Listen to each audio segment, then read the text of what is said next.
सजनीपुर नाम का एक सुंदर पहाड़ी इलाका होता है। वहां हर साल कई टूरिस्ट घूमने आते थे। उसी इलाके में एक छोटा सा गांव था, चंचलपुर। एक बार चंचलपुर में शहर से 3 टूरिस्ट घूमने आते हैं, सुनील, रवि और हीरा। वे पूरे गांव में घूमकर प्रकृति का आनंद लेते, पेड़ों से तोड़कर फल खाते और फोटो खींचते। एक रोज वो ऐसे ही घूम रहे थे, तभी उनके पास एक पागल बुढ़िया आ जाती है। चले जाओ यहाँ से, मारूंगी, भाग जाओ। फिर वह बुढ़िया उन्हें डंडे से मारने के लिए उनके पीछे भागने लगती है। भागते भागते वे तीनों अपने होटल में पहुंच जाते हैं। अरे भाई, ये क्या बोला था? मुझे तो लगा आज मेरा सिर गया। अरे कोई पागल बुढ़िया थी, देखा नहीं तुमने? हम डरे और उसने हमें और डराना चालू कर दिया।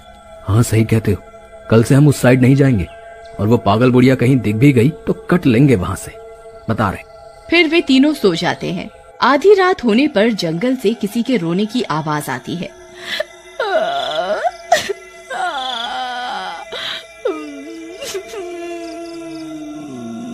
भाई सुनील, भाई हीरा, उठो, देखो लगता है कोई रो रहा है।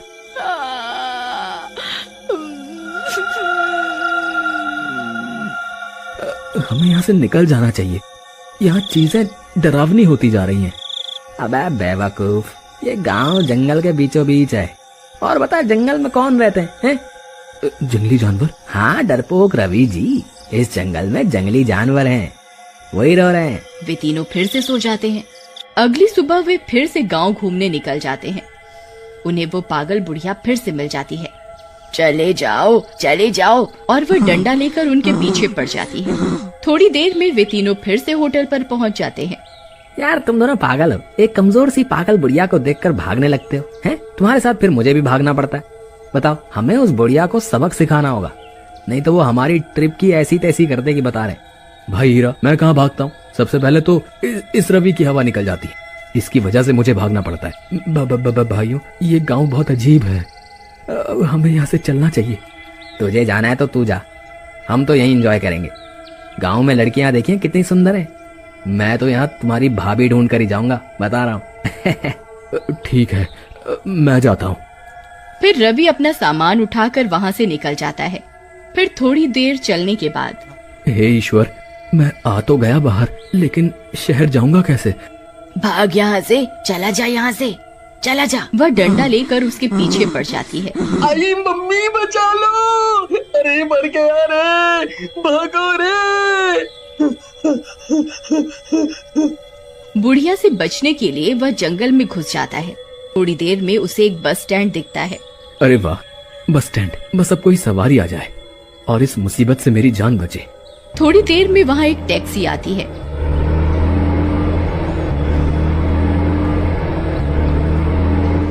टैक्सी को एक सुंदर लड़की चला रही होती है। अरे वाह, आम के आम गुठलियों के दाम।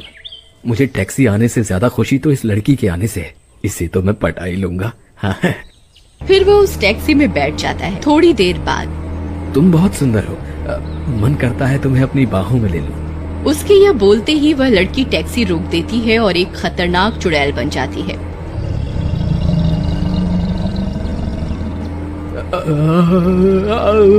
ले बाहों में राजा, आजा, जल्दी आजा।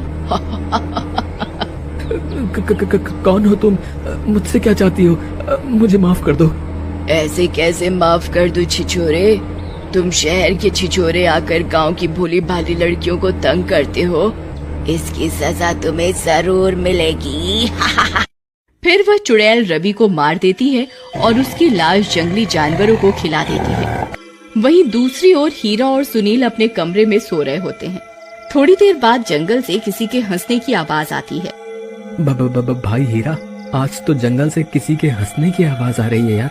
जानवर हंसते तो नहीं है भाई? जरूर यहाँ कुछ गड़बड़ है, हमें भी सुबह होते ही यहाँ से निकल जाना चाहिए।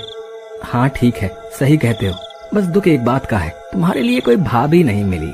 फिर सुबह होने पर वे दोनों भी शहर के लिए निकल जाते हैं। थोड़ी देर में उन्हें वही पागल बुढ़िया मिल जाती है।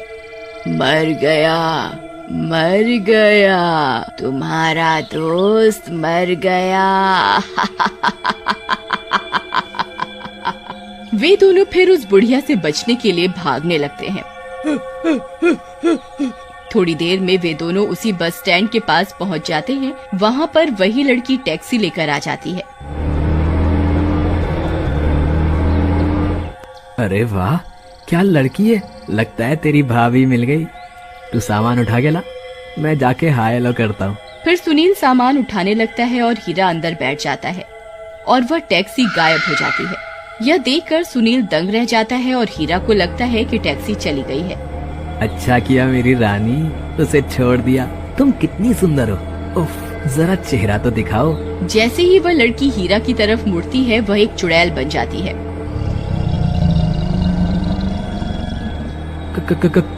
कौन हो तुम? मुझे जाने दो। अब तो नरक में ही जाएगा तू शहरी छिछोरे। फिर चुड़ैल उसे मार देती है और लाश जानवरों को डाल देती है। वही सुनील भागा भागा उस बुढ़िया के पास पहुंच जाता है। मर गया ना तेरा वो दोस्त भी। अम्मा, क्या आप जानती हैं कि ये सब क्या हो रहा है? हाँ, वो चुड़ैल मेरी ही बेटी है।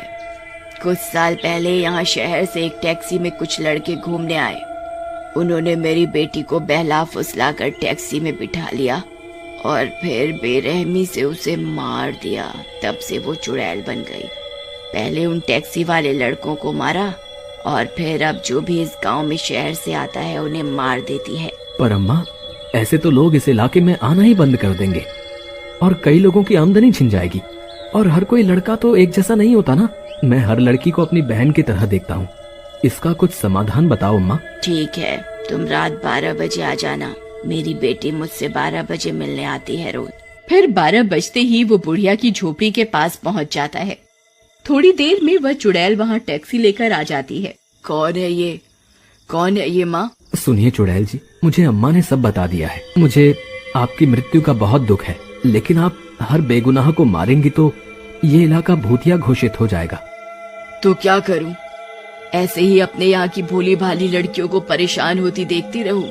नहीं चुड़ैल जी, इसके लिए मैं एक मंदिर बनवा देता हूँ, वो भी गांव की सीमा पर, और वहाँ लिखवा देता हूँ कि इस गांव की लड़कियों को जो गंदी नजर से देखेगा उसकी मृत्यु निश्चित है। इस तरह गांव की लड़कियाँ हंसी खुशी रह पाएंगी। ठीक है, पर किसी ने भी अगर गांव की लड़कियों को तंग किया तो मैं उसे नहीं छोड़ूंगी। ठीक है चुड़ैल जी, ठीक है चुड़ैल जी। गुनहगार को सजा मिलनी ही चाहिए। कम से कम बेगुनाह लोगों की जान तो बचेगी। मैं कल से ही मंदिर बनवाने का काम शुरू करता हूँ चुड़ैल जी। फिर सुनील गांव की सीमा पर एक मंदिर बनवा देता है। साथ ही लिखवा देता है, गांव की लड़कियों को गंदी नजर से न देखें, नहीं तो मृत्यु निश्चित।